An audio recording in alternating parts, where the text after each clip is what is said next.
ಪ್ರಪಂಚದಲ್ಲಿ 2500ರಿಂದ 2600ವರೆಗಿನ ಜಾತಿಯ ತಾಳೆ ಮರಗಳು ಇದ್ದು, ಈ ಸಲಕ್ ಇಲ್ಲವೇ ಹಾವು ಹಣ್ಣು ಬಿಡುವ ಮರವೂ ಒಂದಾಗಿದೆ. ಸಾಮಾನ್ಯ ಎತ್ತರಕ್ಕೆ ಬೆಳೆಯುವ ಈ ತಾಳೆಯ ಮರದಲ್ಲೂ ಹಲವು ಉಪಜಾತಿಗಳಿವೆ. ಇಂಡೋನೇಷ್ಯಾದ ಯೋಗಕರ್ತರ್ ಜಿಲ್ಲೆಯ ಸಲಕ್ ಪೊಂಟು ಜನಪ್ರಿಯ ಬಗೆಯಾಗಿದೆ. ಹಾಗೆಯೇ ಮಲೇಷ್ಯಾದ ಕೆಲವು ಸಲಕ್ ಹಣ್ಣುಗಳು ಅತ್ಯಂತ ಅಪರೂಪದವು ಎಂದು ಪರಿಗಣಿಸಲ್ಪಟ್ಟಿವೆ. ಸಲಕ್ ಹಣ್ಣಿನ ಸಿಪ್ಪೆ ಕಂದು ಹಾವಿನ ಪೊರೆಯಂತೆ ಇರುವುದರಿಂದ ಇದನ್ನ snake fruit, snake skin fruit ಎಂದು ಕರೆಯುತ್ತಾರೆ.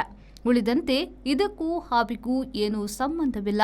ಸಿಪ್ಪೆ ತೆಗೆದರೆ ಒಳಗಿನದ್ದು ತಿನ್ನುವ ಬಿಳಿಯ ಭಾಗವಾಗಿದೆ. ಇದು ಮರದಲ್ಲಿ ಗೊಂಚಲು ಆಗಿ ಬಿಡುತ್ತದೆ. ಪ್ರಪಂಚದಲ್ಲಿ ಅತಿ ಹೆಚ್ಚು ಸಲಕ್ ಹಣ್ಣು ಬೆಳೆಯುವ ದೇಶ ಇಂಡೋನೇಷ್ಯಾ.